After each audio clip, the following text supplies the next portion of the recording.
Well, greetings and salutations, everybody. Welcome to AMC Mail Bag here on AMC Movie News.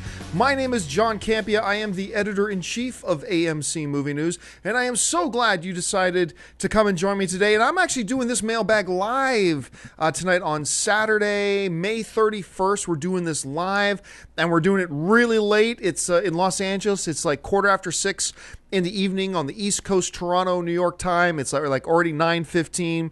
And the reason we're doing this show so late today is because I just literally got off the plane like an hour and a half ago. So for those of you who may not know, this past weekend, Thursday night, me and the AMC Movie News OG crew, so me, Dennis Zen, John Schnepp, Chris Lee Kennedy, Amy Rose Eisenbach, we all got on a plane and flew to AMC headquarters in Leawood, Kansas, right beside Kansas City. And we, spent some time out there. We shot AMC Movie Talk there on Friday, as many of you know. And then we spent an extra day there. Just flew in like 6 hours of travel, and I'm home now. And I'm going to tell you, I might sound a little more loopy than normal. And I always sound a little bit loopy. But tonight, I may sound just even a little bit more loopy than normal. Because I have... I am so tired. You have no idea how tired and absolutely, completely out of it I am. But... hey, why not? So anyway, thanks for joining us, guys. And I thought, you know what? Let's do tonight live. Just why not? Since we're doing it, I see who of my online Sons of AMC brothers and sisters are online right now and are willing to jump on and do this show live with me tonight. And apparently there are a lot of you. So thank you so much, guys, for jumping on and being here tonight. We got a bunch of things we want to talk about, but I do want to tell you a little bit about this trip to Kansas we just did. It was a lot of fun. AMC had all of us come out to the head offices, and it's really kind of cool once in a while because I have no boss in the entire state of California. And we're kind of on an island by ourselves out here in LA. And so every once in a while, it's really cool for us to go out there and touch base with, the AMC family and everything that's going on. I want to show you a couple of pictures here that we've got going. First, I'm going to show you a picture of the brand new AMC campus. It just opened like less than a year ago. This is the new campus that we've got. I call it the AMC Death Star. But this place is frickin' gorgeous. This place is absolutely gorgeous. And I wish I took some more pictures on the inside to show you like what the inside of it's. But it's like everything you'd imagine the inside of Pixar and Google might be. It's just a really fun, cool, awesome environment. We had a really good time. Here's a picture of us just getting ready to start the show. We had a live studio audience. You know what was really cool? Here's one of the coolest things. You see Dennis there getting ready to run the show, sitting up front. One of the really cool things about this thing was Schnepp and I kind of just tweeted out Friday morning, hey, we're in Kansas. We're at the AMC office. We're going to do AMC Movie Talk here. And like 5 AMC Movie Talk fans instantly drove down and came in and joined us. And we're there. And so thank you to all you guys who came down and joined us for that show. That was great to meet you. And we got like tweets from like 20 or 30 people asking, hey, let us know the next time you're in Kansas City. We want to come. So the next time, it's probably going to be in the next 3 to 4 months. The next time the AMC crew goes out to Kansas City, to AMC headquarters there, we will let you guys know in advance, and you are all invited to come down for a live taping of AMC Movie Talk, and we hope that you will come and join us. Just want to show you a couple more pictures here. This is a bunch of pictures that Schnepp took of all of us, me, Chris Lee, Schnepp, Dennis, all waiting around in the Burbank airport to head out. When we were down there, we all went out to dinner at this great Italian restaurant in Kansas City. Don't worry, we also ate at the legendary Oklahoma Joe's, the best barbecue, some of the best barbecue I've ever had in my life. It was so cool. And then this guy that you see standing between me and Dennis Zen, that's Justin Gardner. And if you saw AMC Movie Talk on Friday that we did from Kansas, you'll know that you've heard me talk sometimes about this guy recruited me 5 years ago to come and work with AMC. That guy standing between me and Dennis, that's Justin. He's the social media manager of AMC. And that's the guy who actually recruited me to come down and work for AMC, and he's a friend of mine. We work together really, really well. He's stationed out there, I'm stationed out here, and that was great. And we're getting a lot of people saying, "Hey, come visit Australia, come do New York, come to Milford, Massachusetts, come to come to Toronto, we're looking at a bunch of places." Actually, you know what? No promises, no promises. But today, as we were sitting in Phoenix, me and Amy Rose and Dennis started talking about maybe we should do New York Comic Con. I mean, I've always said no to New York Comic Con. It's expensive to go and all that kind of stuff. But we were talking today. It's like, maybe we should do New York Comic Con this year. So maybe let us know if you guys would be interested in us showing up down at New York Comic Con. Also, speaking of Comic Con, on Mailbag, I like to talk a little bit of behind the scenes business a bit here. So speaking of Comic Con, the Comic Con, San Diego Comic Con, going to let you know that we are going to be at San Diego Comic Con this year, and we're going to do a couple of special things. One, I'm probably doing a panel again, but aside from that, just like last year, we are doing an AMC Movie News meet and greet. And we haven't picked the location yet, but just to give you an idea what it is, last year we just hung out, me and the AMC Movie News crew hung out at the Omni Hotel lounge bar, which is right across the street from the convention center at the San Diego Comic Con. And we just let everybody know that's where we're going to be. We're going to be hanging out there on Thursday night. If you want to meet us, come on down and say hi. And a whole bunch of you came down and met us, and it was a really awesome time. So we're going to do it again this year at San Diego Comic Con. We haven't picked which hotel we're going to do it at, but we will let you guys know. And I hope that if you're going to be in Comic Con, or just if you're in the San Diego area, that you'll come down and meet us and hang out with us and have a drink with us. That would be a lot of fun. And considering that we're about quadruple the size now that we were last Comic-Con, it could be a little bit crazy, but I think it's going to be fun. Another fun thing we're going to do at Comic-Con this year is, I think it's either going to be Thursday or Friday, but we're going to have a booth inside the convention center at Comic-Con, and we're going to sign autographs for a couple of hours. So if you're at Comic-Con itself and on the convention floor, and you want to come by and meet us, get pictures with us, or it's me, Amy Rose, or Chris Lee, or Dennis, or Schnepp, or any of the other of the AMC Movie News team, come on down. We're going to be doing autographs and taking pictures and things like that. If for whatever reason you want to waste some of your time to meet us, that's where we'll be. So I wanted to give you guys a little bit of a heads up on that. Any other insider business we should take care of? I'm not sure. Hey, listen, guys, I'm going to let you know I've got two major topics I want to talk about here, and I'm sure we're going to talk about both of these topics on AMC Movie Talk on Monday as well. But I got two topics I'm going to talk about here, and then after we do these two topics, instead of taking mailbag questions, since we're doing tonight live, I'm just going to take all your questions live on Twitter. So don't start sending them in yet, because I'm not taking the questions yet, but in a few minutes, maybe 15 or 20 minutes, start sending in questions to my Twitter. Just tweet to me at John Campia. And I've got my Twitter stream open right here, and I will take questions from there. Do not put in questions in the chat board, in the YouTube chat board. Don't put them in there. That chat board just flies, and I'll never see your question. Don't put it in there. Tweet it to me at John Campia, because I can manage it there. So don't send it to me yet, and I'll let you know when it's just about time. So, okay. Let's get to it here. There are two big pieces of movie news that have come out in the past 48 hours, less than that really over the last 24 hours, that we absolutely got to talk about here and that we got to address. The first thing was this. Our friends over at Latino Review, my friend El Mayimbe, he broke a story that, according to a lot of sites, has been verified, that Marvel has cast Thanos, the big bad guy you see at the very end of Avengers, the guy who we know is going to be the ominous threat throughout the whole of the Marvel Cinematic Universe, going to be in Guardians of the Galaxy, probably be popping up for a minute in Age of Ultron. Probably I'm guessing, a lot of us are guessing they're building up to have Thanos as the big bad villain in Avengers 3. That's just speculation, but apparently they have cast Thanos. And Thanos is going to be played by Josh Brolin. Josh Brolin apparently has been cast as Thanos. And let's go on the assumption that this is 100% true, as just looking like it's true. I got to tell you right now, because I'm reading a lot of people online who are really excited about this. And I know a number of the AMC Movie News crew are excited about it. I'm going to tell you right now, I'm not.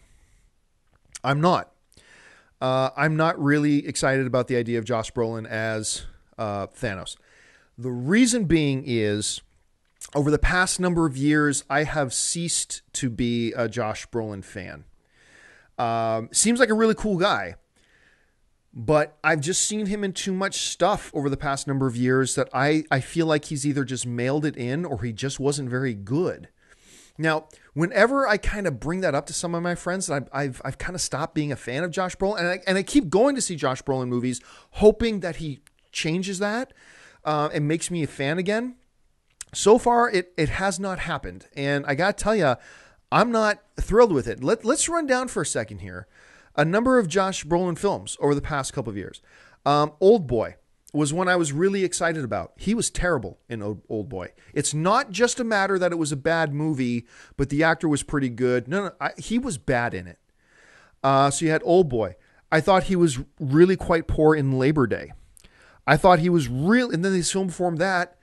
A film I was super excited about. You remember it was in my top 10 most anticipated films of the year list that we did on AMC Movie News, was Gangster Squad. And I thought he was just terrible in Gangster Squad. Before that was True Grit. I thought he was okay. I thought he was in his relatively small part in True Grit. I thought he was okay. Before that was Jonah Hex. He was terrible in Jonah Hex. Once again, it wasn't just a bad movie. He was bad in it. You can have bad movies and people give some great performances in them, even though the movie's bad. But Brolin was bad in Jonah Hex. Wall Street, I thought he was okay in Wall Street sequel Money Never Sleeps. I thought he was pretty good in Milk. I thought he was pretty good in W, playing George Bush. And he did an okay Tommy Lee Jones impersonation in Men in Black 3. No, it was a good Tommy Lee Jones imitation. He did a good Tommy Lee Jones imitation in that. He was okay in Planet Terror. And of course, No Country for Old Men. He wasn't good in No Country for Old Men. He was awesome in No Country for Old Men. Not good, awesome. To me, he was the best part of that film. For me, he even outshined Javier Bardem in that. And Bardem won an Academy Award for that. But like I said, if you run down the last number of films he did, Old Boy, terrible. Labor Day, terrible. Gangster Squad, terrible. Jonah Hex, terrible. It's just gotten to the point now that I am no longer enthusiastic or excited when I hear that Josh Brolin is going to be in a movie. And I want to, because if you guys remember, when Old Boy was coming out, I'm like, you know what? I'm not much of a fan of Brolin anymore, but I'm excited about this film. Maybe this will be Brolin's return to form. I'm excited to see him in it, blah, blah, blah. Awful. Just awful. And so I got to tell you guys, I know a lot of you guys are excited, and that is great. I'm just telling you, I read that news about Josh Brolin playing Thanos, and I'm like, really? Really? To me, it is nothing to get excited about. Now, it should also be noted that it sounds like Thanos is going to be an all CGI character. And I think that makes sense. So really, Brolin, from what I understand, is really just going to be doing the voice of Thanos. And maybe that's not right. Maybe that's incorrect. Maybe he will be playing, physically playing Thanos. But my understanding at this point, and like I said, I might be corrected later. My understanding right now is it's going to be an all CG character, much like the Hulk. And Brolin is going to be giving the voice to it, which is kind of interesting. So, leave your thoughts in the comments section too. Your thoughts, are you excited about Josh Brolin? If so, why? I'd really be curious to know your opinion about what have you seen in Brolin before that makes you go, yes, he's the right choice to play Thanos? I'd love to hear your thoughts on that and why, what it is about Brolin that makes you think, yes, the right guy. And maybe you guys can change my mind. I'm hoping to have my mind changed on that because I want to love Thanos and I want to like Josh Brolin again. I really do. All right, so that was the first thing I want to talk about that we obviously had to touch on. Like I said, we're going to talk more about this on AMC Movie Talk on Monday. Make sure you join me and Schnepp, and probably Amy Rose is going to be there too as we talk about that. So join us Monday. We'll go more in depth and talk more about the Josh Brolin thing. But I just wanted to give you guys my first impressions. Having not given a lot of thought to it, just want to give you my impressions. I'd love to hear what you guys think about it. All right, now the second thing that came up here. Is a very interesting piece of news came out. When Edgar Wright dropped out of Ant-Man, and Edgar and Marvel kind of put out that joint release saying, hey, we've amicably split, and we know now why the split happened. I said, I got a feeling they've already got the guy. I think they already know who their guy is going to be. And apparently they did. And it could, because a report came out earlier that guy is actually Adam McKay, the guy who does everything with Will Ferrell. Adam McKay, the guy who directed one of my most beloved comedies, Step Brothers, and he's done a lot with. He just did, he did Anchorman 2, Step Brothers. So apparently he was the guy that Disney had kind of zeroed in on. They were in final negotiations to sign the line, and then the report came out earlier today that Adam McKay has decided not to do it.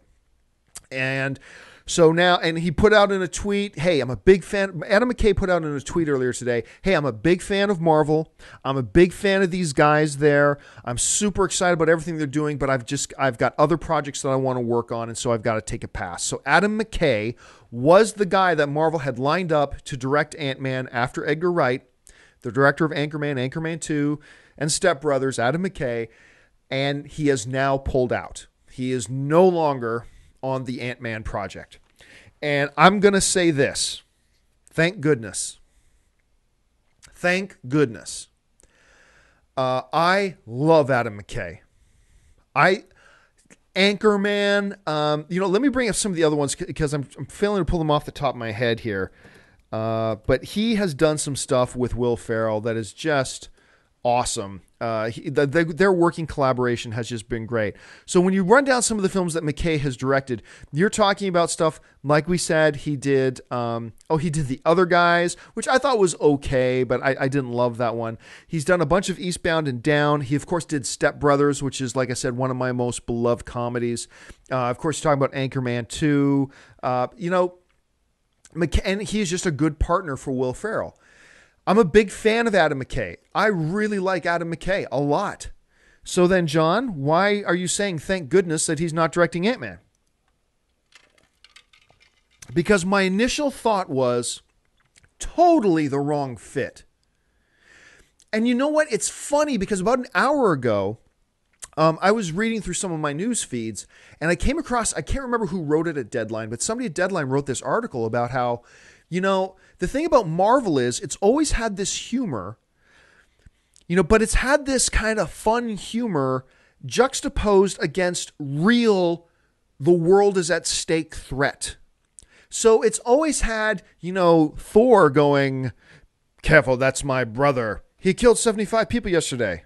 He's adopted. So they've always had that kind of humor, but also get the same thing about, no, aliens are going to invade and destroy our way of life, destroy the world. I mean, it's a balance of the dramatic with the silly, fun, tongue-in-cheek kind of humor. And Adam McKay, to me, is a guy that I just don't see him as a good fit. Like, Edgar Wright was a good fit because he could do, like, Shaun of the Dead is not just hilarious as a comedy, it's a legit good horror movie at the same time. And, and then you look at other things. Scott Pilgrim is, really funny comedy, but the way that film is crafted is great. I will go to see any movie, any comedy McKay is directing. I'll even go see a movie that is coming out that is a drama that is announced. We're getting Adam McKay because McKay's stepping out of his comfort zone. But I don't know that a Marvel film is the right fit for McKay. And especially when you're talking about a movie like Ant-Man with a lead man, Paul Rudd, who has worked with McKay a couple of times. I don't want Ant-Man to become fall out of that style that these Marvel films have been so far and just become a boink, boink, boink comedy. I don't want that to be a Marvel film. I want Adam McKay to make those movies and I'll love them and I eat them up.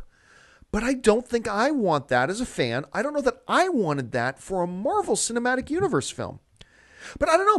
Maybe I'm completely out to left field here. Maybe I'm completely nuts. Because honestly, look at Captain America 2. Who would have thought that Anthony and Joe Russo would have given us the best dramatic Marvel film that Marvel has put out yet in Captain America 2 Winter Soldier? Never saw that coming, and maybe Adam McKay would have done that. I'm just saying that talking from our perspective before a film's ever made, I don't think I would have been happy with that choice of McKay. I would have given it a shot, and maybe he would have done what the Russo brothers did. Yay. But I don't think it had a high opportunity or a high chance of being a success. So I'm personally pretty happy that they're not doing it with Adam McKay. But it does beg the question, once again, well, then now who? I mean, they let Edgar Wright go, and I honestly don't think that's going to hurt the film as much as a lot of people think. And everybody knows how big of an Edgar Wright fan I am. They thought they had another guy lined up in Adam McKay. Now he's gone. So now what?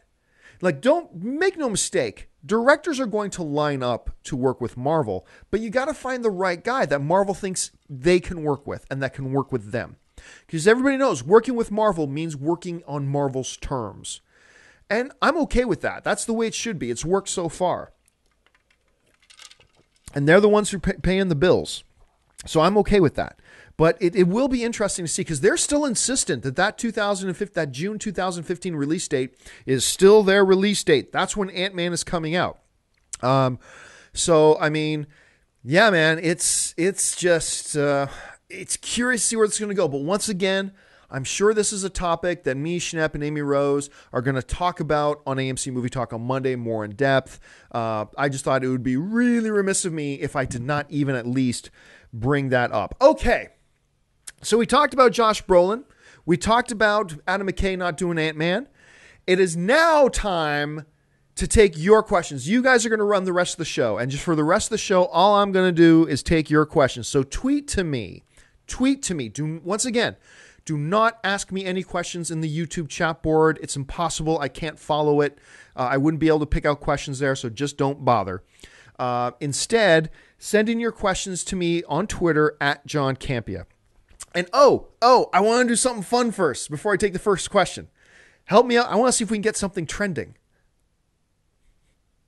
No, not somebody make an animated GIF of me doing that. Anyway, I want to see if we can get something trending. I told you I was really tired, right? Anyway, I want to see if we can get something trending. So the other day, a couple of AMC Movie Talk viewers tweeted in, and they tweeted in this thing that said, because everybody knows En Sabanur, right? Apocalypse. So somebody wrote in and said, John, until X-Men Apocalypse comes out, you should call yourself John Sabanur. And I thought, and I tweeted that out. I said, why not? And then a whole bunch of you guys retweeted it. So here's what I want you to do. Do me a favor. Let's do a little experiment. Do me this favor. Open up your Twitter in another browser, all right? Open up Twitter in another browser. And what I want you to do, if you are so inclined to do it, I want you to just send out a tweet. Everybody just tweet this out right now. Hashtag John Sabanur. Everybody just go to Twitter, tweet that out. Just for fun. I want to see what happens. See if we can get like 500 people all at once or 1,000 people all at once just tweeting out John Sabanur. If you're not watching this live, you don't have to do that. But if you're watching this live, where did it go? It's over here. There we go. Hashtag John Sabanur. Just go tweet that out. It could be fun. So now with that out of the way, let's actually get to your questions. Let's talk about what you guys want to talk about. So once again, send in your questions to the Twitter at John Campia. I'm going to go over to the Twitter board right now. I have not pre-screened these. I don't know what you guys are asking. So let's jump on over there and get some of your questions. So let's see here. I'm going to scroll down here a little bit first. Jose F. Linares, I hope I'm saying your name right, Jose, says, how would you use Wonder Woman in Man of Steel 2? Example, Batman eventually overpowered by Superman, and Wonder Woman is Batman's secret weapon to end off the film. No, that's not how I would use her. I've always been a believer since they announced they were doing Batman versus Superman, okay? I've always been a believer that you need the focus of this movie to be on Batman and Superman and their dynamic and what's going on there. And yes, you can, in a very minor way, introduce other characters. That's fine. But I don't think you give Wonder Woman a major presence, like she is ultimately Batman's answer to Superman. I don't think you do that. I think you let Batman versus Superman be Batman versus Superman. I think you leave it as those two people and those two characters doing their thing. Give me 1 second. Ooh, I just step away from my computer for a second.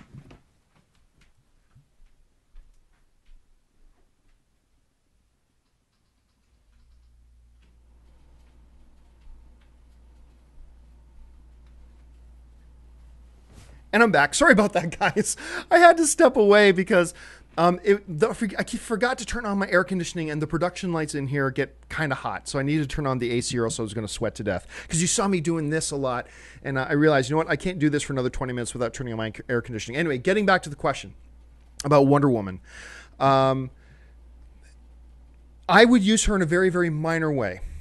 Introduce us to her.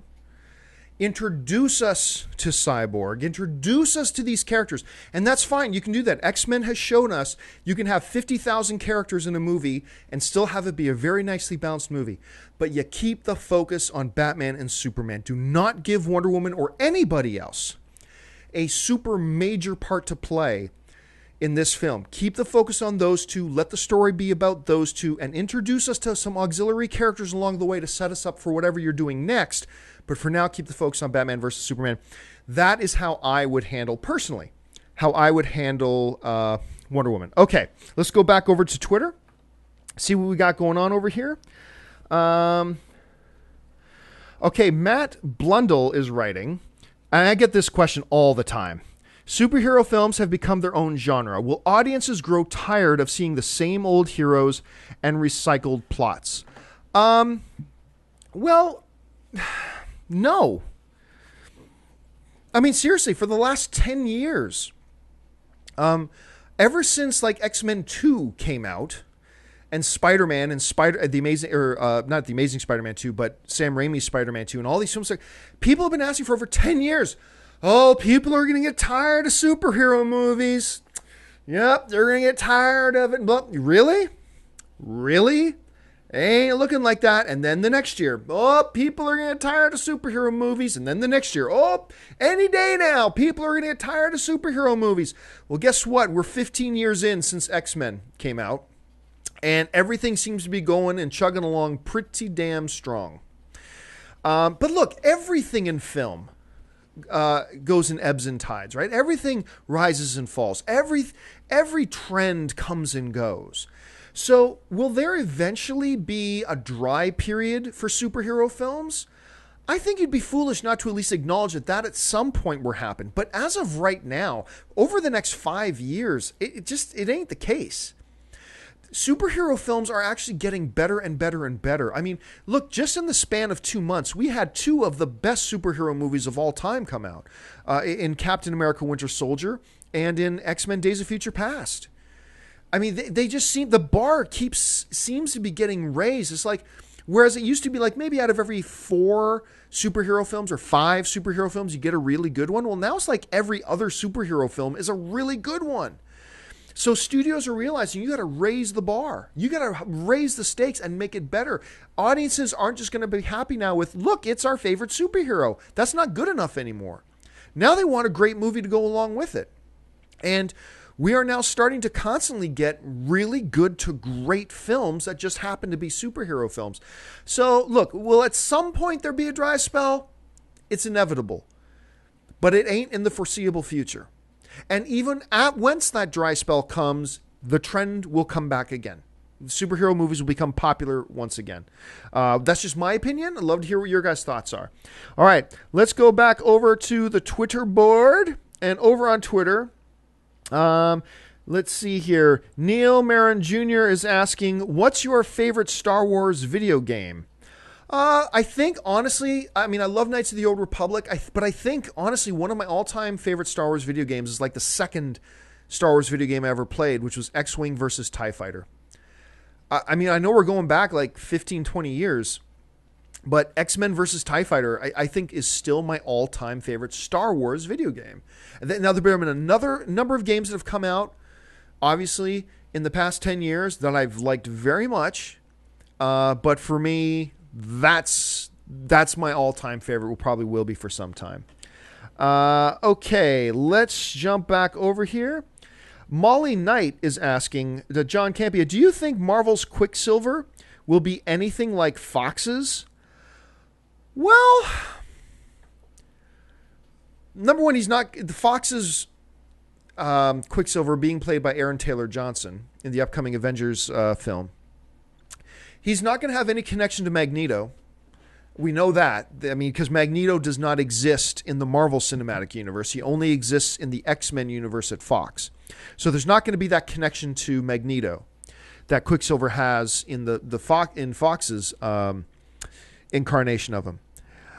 But other than that, will he be anything like him? I think the personality will be different. I mean, just in the end credit scene of Captain America 2, we see that he is a tortured and troubled soul. There's something really dark going on because, Quicksilver in the X-Men universe, sorry, not the X-Men universe, in the Marvel Cinematic Universe is tortured and troubled and whatever. I think he's going to be a much darker character than this amazing Quicksilver we got in the X-Men universe. Now, so I think he's going to be totally different. Obviously, he's still going to be a speedster because that's what Quicksilver is. But honestly, I think the similarities are going to end there. They're both going to be speedsters, and that's it. I think other than that, they're going to be polar opposites. And they can both be amazing and be polar opposites. Just because X-Men's Quicksilver, played by Evan Peters, how good, none of us saw how good that character was going to be. We all thought that character was going to be a joke. And look how amazing he turned out. It's incredible. But just because you go polar opposite of that doesn't mean that can't also be amazing. Aaron Taylor Johnson can give us a completely different Quicksilver and still make him amazing. But as far as how similar do I think they'll be, I think they'll be almost completely different characters other than the fact that they both happen to be speedsters. All right, let's move back over to the Twitter board. And Neil Marin Jr., well, I already took a question from you, Neil, so I'm going to go on another one here. Jared Brown asked, do you think the rating system needs an overhaul, or do you think it's fine the way it is? Well, I actually think it's fine the way it is. I really do. I know everybody gets mad when I say that, but everybody likes to point to that one documentary, This Film Is Not Yet Rated, and talk about the inconsistencies in the current rating system, talking about ratings as an R, PG-13, whatever. Because, some movies have like people blowing each other's heads off and all this kind of crap, and it gets a PG-13, but then one movie shows side boob and it's an R. I mean, so is there inconsistency in the rating system? Yes. But honestly, I don't think it needs that much overhauling. You know why? Because ultimately, and I know this is unpopular for me to say, but I've never given a crap if something I say is popular or not. I'm just going to tell you what I think. And if you want to hate on me for it, it's your business. And you have every right to. But I don't care, because when you're talking about ratings, as an adult man, I can go and see any movie what I want. The rating of a movie has no impact on me and what I can do. If they made X-Men Days of Future Past and made it rated R, I still would have seen it. If they made it rated G or a family film, I still could go see it if I wanted to. Hell, if X-Men Days of Future Past was rated X, or what do you call it here? NC-17 or X, whatever you call it. As an adult man, I'm still free to go see it. Because I'm an adult man. I can go see whatever I want. So ultimately, we're talking about what are we comfortable with children being allowed to go in and watch? What are we comfortable with children being allowed to go in and watch? And as far as I'm concerned, now I don't have any kids yet. But as far as I'm concerned, it ain't the damn movie theater's business to tell me that my 12-year-old daughter or my 12-year-old son, who I've allowed to go across the street to the mall with their friends, or my 13-year-old daughter, 13-year-old son, allow them to go across the street to the mall there where there's a movie theater. It ain't your place to let my kid into an R-rated film. It ain't your place to let my kid go walking into a film that could have some nudity, some sex, some things in it that I don't want them exposed to yet. Because I want to teach them about that my way as their parent. And so I think when you're talking about that, it doesn't matter, because quite often when I hear movies arguing against like an R rating or arguing against an NC-17 or whatever it is, I'm like, yeah, but basically you're saying you want the ability to make money off of children. That's what you're saying.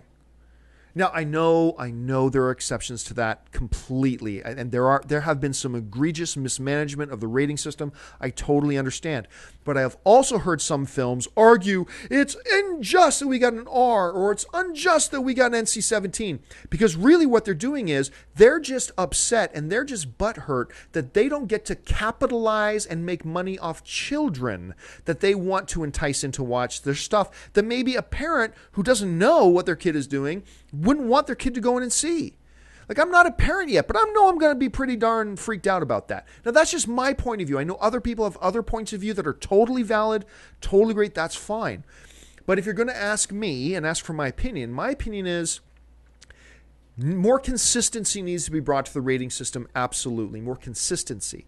But in general, no. I'm not for supporting giant multi-billion-dollar corporations just having the leash taken off them, say, yeah, go capitalize and go take advantage and go profiteer off our children with your inappropriate stuff for children. Because if you're talking about adults, the rating system doesn't matter. Doesn't matter. Doesn't affect you. Doesn't affect me. La, la, la. So, but anyway, that's, like I said, this is my opinion. There are some very good arguments that I've heard from some very smart people about why the rating system does need an overhaul. And I would encourage you to look up those articles online. There's a number of them out there, some very well-written ones that raise some very, very valid points. And I just don't want to go into a half hour, talking about why I came to my personal opinion on it, which, by the way, my opinion may change on that. But you asked me my opinion on it. That's my opinion on it. So anyway, let's go back over to the Twitter board, which is blowing up here. Let's see here. Oh, where do we go? We lost it. Now we're back. Choco Shake Robert says, do you think someone can make a proper Dragon Ball Z movie? It deserves a better movie. No. Next questions comes from, how's that for shorter questions? I'm trying not to just do more comic book films. Let's see if there's something else. Darth Alex is asking, do you ever think we'll see a live-action Aladdin film? Do I ever think we'll see a live-action Aladdin film? That's an interesting question. I personally feel like that Aladdin story should stay in the animated world. But if you want to go on a complete departure, like if you want to do an Aladdin film, but go dark, go to the original mythology of it, go to the original tale of it, and have this dark, gritty live action thing with these supernatural elements and all that kind of stuff, I could see that happening. Yeah. But if you're talking about, hey, just take the Disney cartoon Aladdin and make a live action incarnation of it, I don't think so. I think that movie, that story is best served and works best in the medium of animation. And maybe remake the animated thing. I don't know why you would, but you can. But a live action thing, I would guess no. But stranger things have happened, right? Like, I never thought any studio would be dumb enough to try to do Power Rangers movie, and it's happening.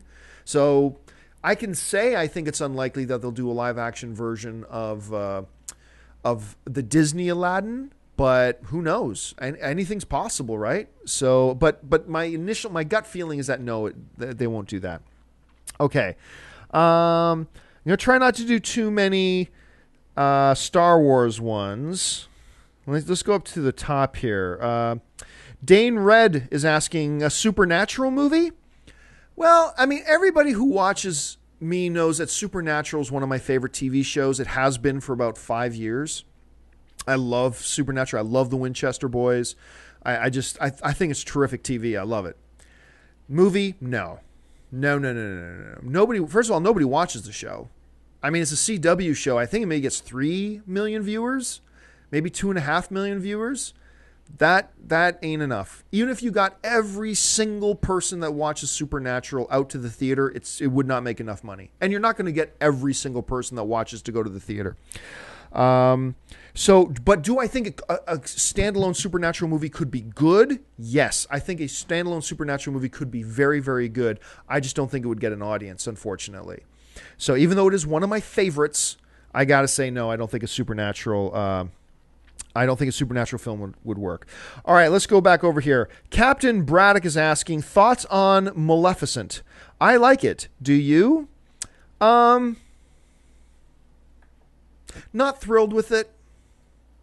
Because if you guys have been watching AMC Movie Talk, you know that I've been very excited about Maleficent.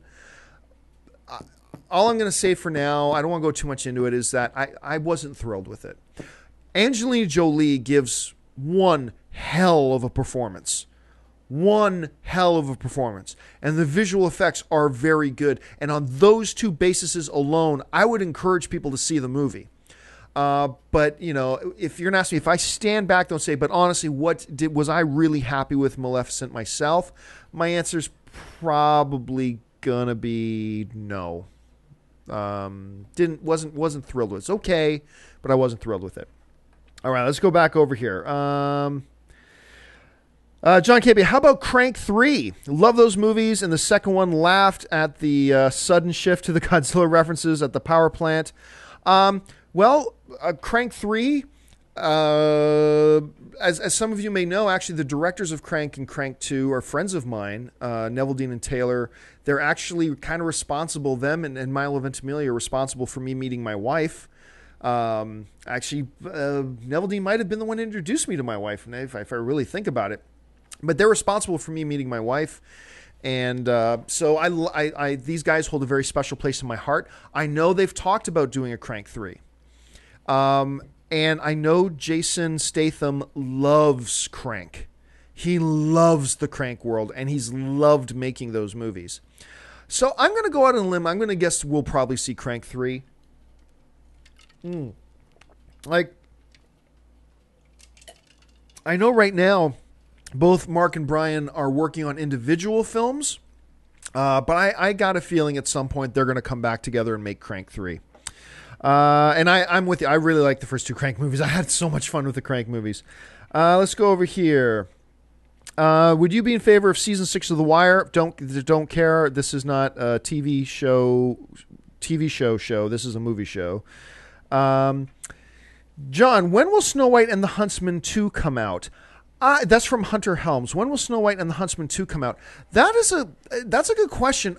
Look, they've been saying that Snow White and the Huntsman 2, they're going to do it. I'm actually going to pull up some info here.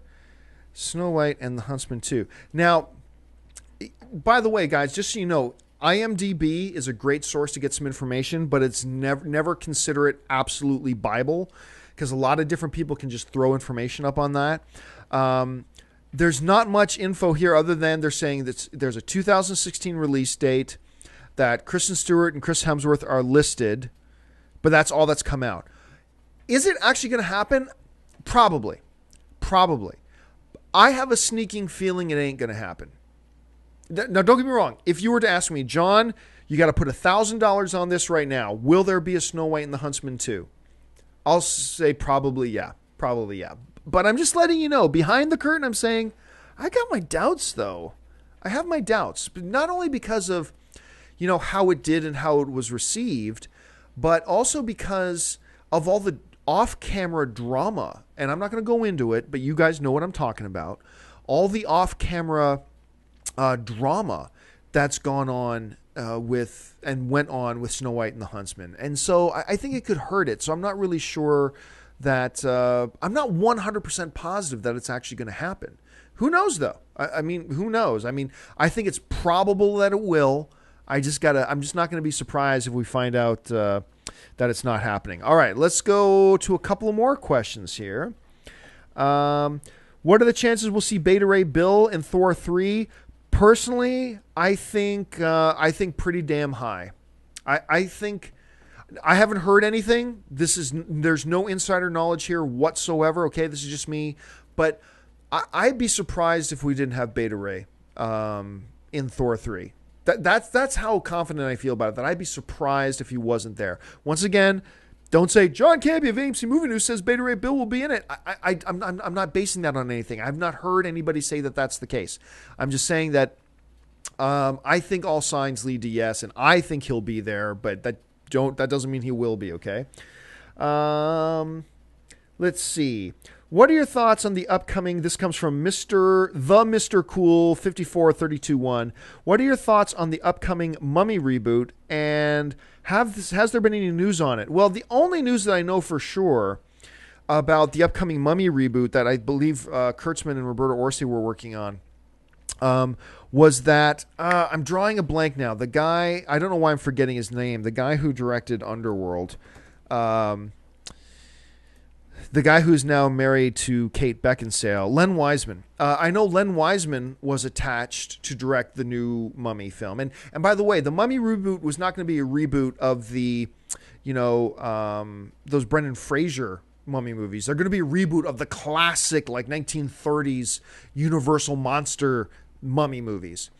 Len Wiseman was attached to direct it, but then a couple of months ago, it got announced that he either left the project or he got thrown off the project, or they said scheduling conflict and he's moved on, whatever the case is. So it's run into problems, obviously. But I think Universal's pretty committed to bringing it back to the big screen. But other than that, I think it might be on hold at the moment. But if it is on the back burner, I don't expect that it'll be on the back burner for too long. I think we'll hear some news about it before the end of the year. But as of right now, I think it's on a little bit of a pause, if you will. All right, let's go to the next question.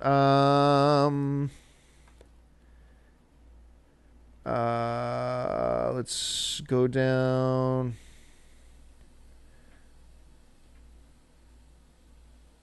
Okay, this is interesting. La Lunatica is asking, how will Ellen Page's quote-unquote coming out affect her movie career? Well, for those of you who live under a rock and you didn't know, actress Ellen Page, who of course plays Kitty Pryde in the X-Men films and in Juno and in Inception and things like that, she came out a number of months ago about the fact that she was a lesbian. And honestly, I think it's a big fat zero. Point at the camera the right way. Big fat zero. I think it's going to have absolutely zero impact on her film. I coming out of X-Men Days of Future Past, I never heard one person walking out of the theater going, wow, it was kind of different seeing Ellen Page as Kitty now that we know she's a lesbian. No. I think we've become a more enlightened society. I think we've become a little bit brighter as a culture. I believe it's going to have absolutely dead zero impact on her career, and it should have absolutely dead zero impact on her career.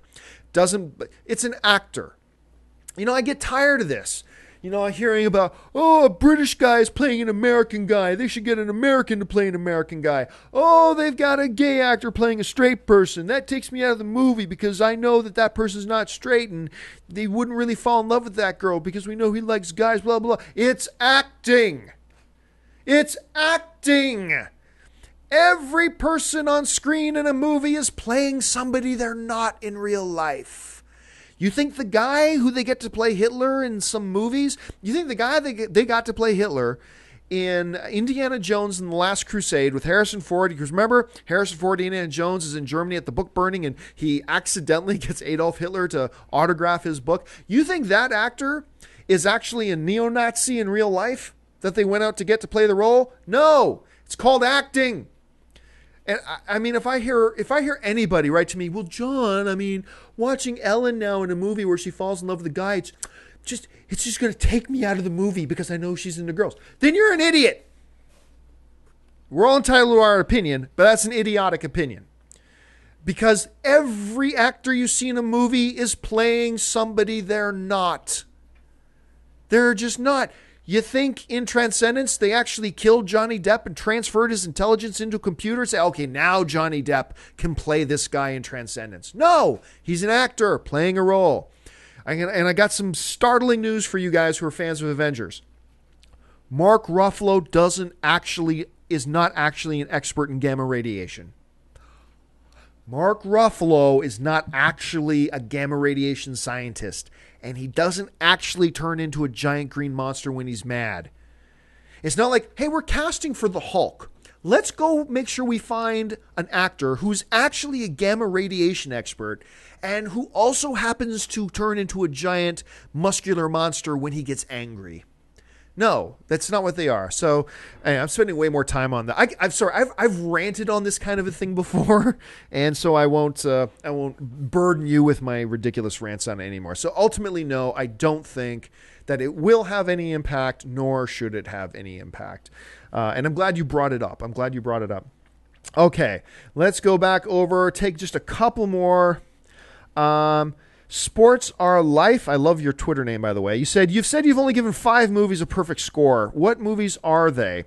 Let's see if I can remember them off the top of my head. Because somebody asked me, John, why didn't you give X-Men Days of Future Past a perfect 10? Because I don't believe in handing out 10s like candy.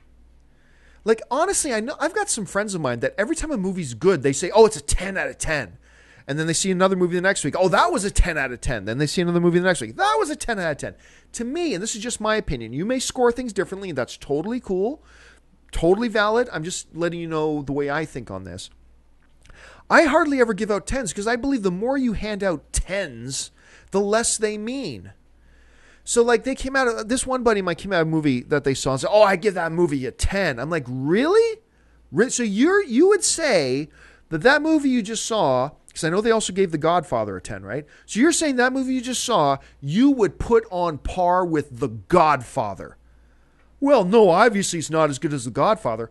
Then why do you give it the same score? If The Godfather is your standard of 10, and you just gave that movie a 10, you are saying that movie belongs in the same conversation with The Godfather.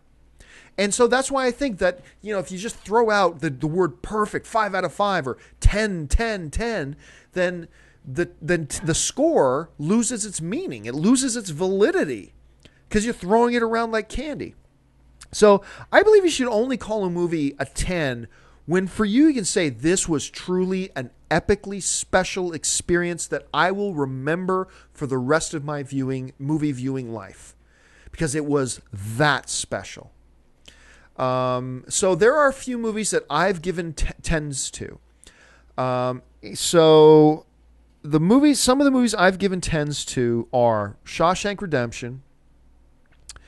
I could say Star Wars, but I wasn't obviously reviewing films. When Star Wars came out, I was like this big. Up, I gave a perfect 10 to. Up is a film I will always think about for the rest of my life. To me, it was just that special of a film.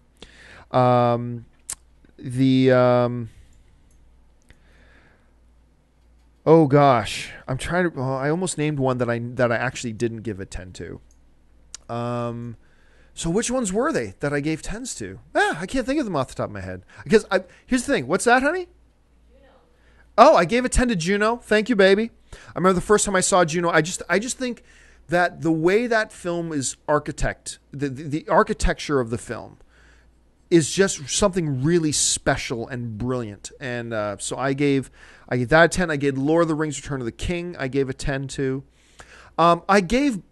This is why you got to think about films a bit. I gave Borat a 10 when I saw it.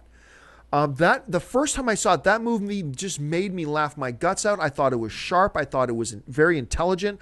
I love the way it held up a mirror to us as a culture and a society and made us see our own ridiculousness and our own ugliness sometimes. But I've retracted that 10 because I've watched it a couple other times and I found that the movie got worse and worse the more I saw it. But you can never get back that first experience. And the first experience I ever had with Borat was I was floored by it. Just absolutely jaw on the ground, floored by the smartness. That's not a word. Smartness of the film. And but I have since retracted that 10. Because upon further viewings that I saw after that. So anyway, long story short is I very rarely give a 10 to a movie. And that's why I rarely give. That doesn't mean other people who give out more 10s that there's something wrong with the way they do it. Not at all. That's just the way they do it. This is just the way I do it. It's just a matter of preference and taste. But anyway, yeah. So anyway, let's go over to... Let's take 2 more and then we'll call it a night because we're getting close to an hour here. Neil Mary saying, wait a minute, Mark Ruffalo isn't an expert in gamma radiation? Okay, Marvel/DC News is asking, do you prefer the zombies from Shaun of the Dead or World War Z? Very good question. 2 very different zombie movies. Wow.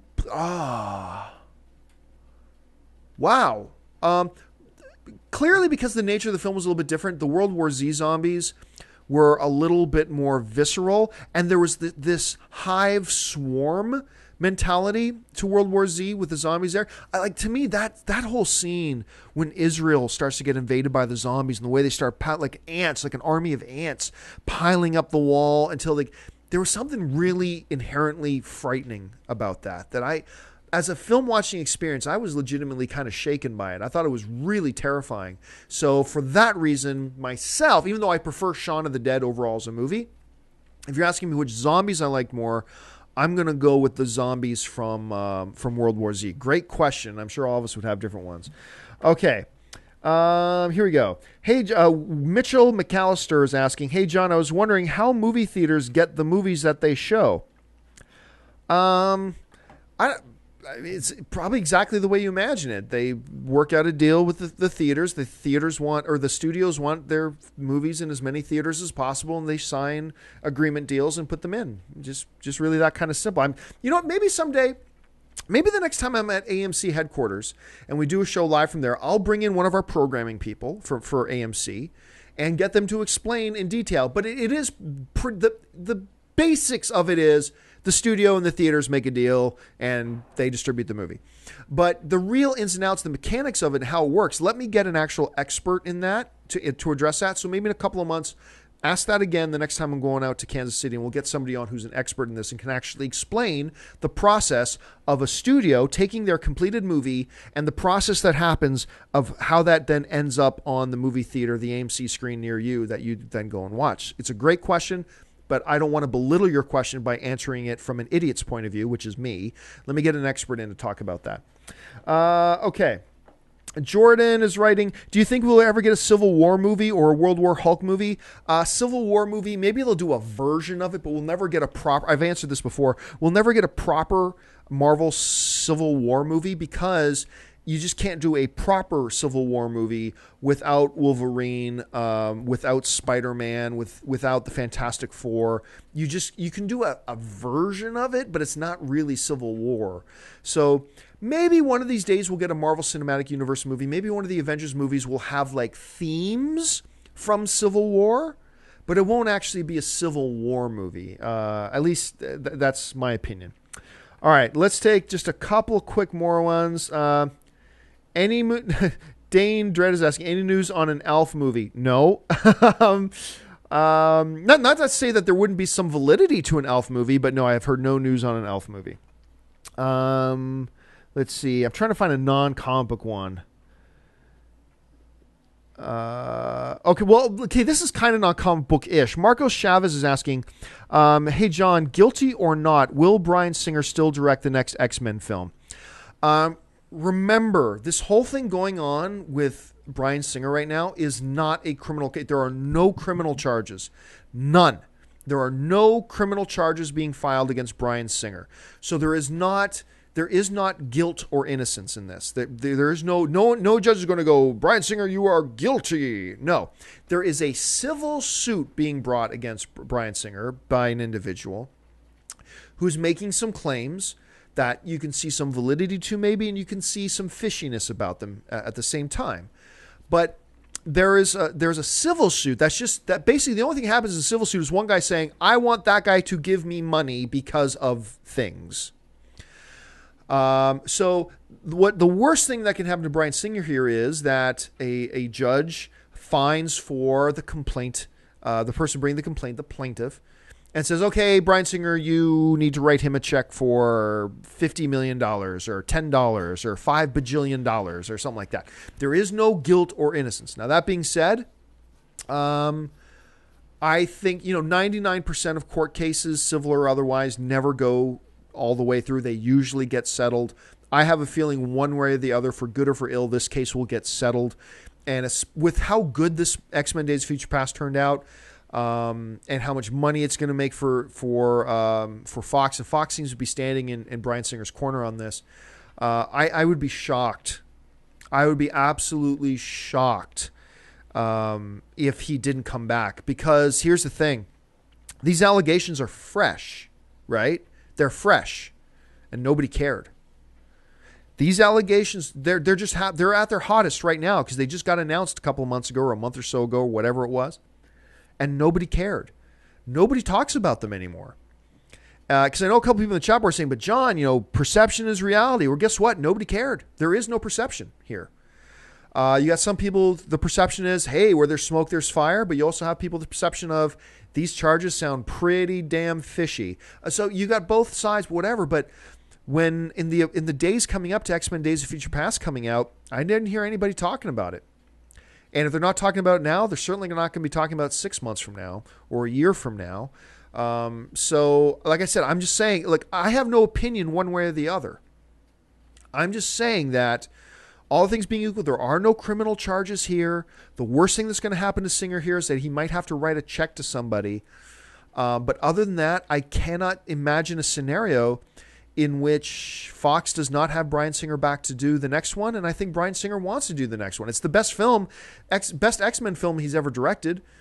So, yeah, we'll see. It's a great question, and I'll be very curious to see how this actually does play out. I'm just giving you my initial thoughts on this. And as I've said before, if all the allegations against Bryan Singer are true, then to hell with him. But like I said, to me, they also smell kind of fishy. Like, this is just my own opinion, just me talking, just me. But I've always said, considering they said this happened 15 years ago or 17 years ago or 12 years ago, whatever it is, it felt really fishy to me that these allegations just happened to come up just like a month or two before the biggest movie of Bryan Singer's career. It just smelt fishy to me. That doesn't mean they're not valid. It does not mean they're not valid. That's just my own human reaction to them. So we'll see how that goes. All right, last question, then we're going to have to call it a day. So the last question, I'm going to take a non-comic book one. Choose one more character. Don't really care about another. I've answered so many Bryan Fast 7 questions. I don't want to answer another one. Your thoughts on the producers? Oh, yeah. Liam Logrande is asking, what are your thoughts on the producers? If you're talking about the producers as in the stage show that was then later turned into a movie with Nathan Lane and Matthew Broderick and stuff like that, I thought it was delightful. I really liked it. And Uma Thurman was in it, and that Will Ferrell small part as the Nazi screenwriter. I loved it. I really did. I don't know that they'll ever do another remake of it or anything like that, but if you haven't seen the producers, like I said, Matthew Broderick, Nathan Lane, Uma Thurman, Will Ferrell's got a part in it. I'm trying to remember who else was in it. I can't remember off the top of my head, but it's a real fun little movie. I enjoyed it. It's about these guys who try to make the worst Broadway show ever, and it ends up being a mega hit. It's crazy. Just check it out if you get a chance. It's called The Producers. All right, folks. That's it for us tonight on AMC Mailbag. Thank you so much on this weird version. I just got off the plane and kind of doing one anyway here late on Saturday night, way before I promise Sunday's Mailbag tomorrow will be up on time. It won't be live, but it'll be up on time, so make sure you join us for that. Thanks so much for joining us, guys. Listen, don't forget, lots of great films playing at AMC theaters everywhere right now. Head on over to www.amctheaters.com for your theater, showtime, and your movie ticket information. Listen, don't forget, too, if you're not a subscriber yet to our AMC Movie News YouTube channel, head on over and click the subscribe button, become a subscriber, and make sure you click the thumbs up button as well. It's just a good way of letting us know that you like the videos that we're doing. And if you want an audio-only episode of this video, look in the description of this video. You'll find links to our iTunes so you can hear an audio-only podcast of the show. So that'll do it for me, guys. Thanks so much for joining me. My name is John Campia for AMC Movie News, and until next time, bye-bye.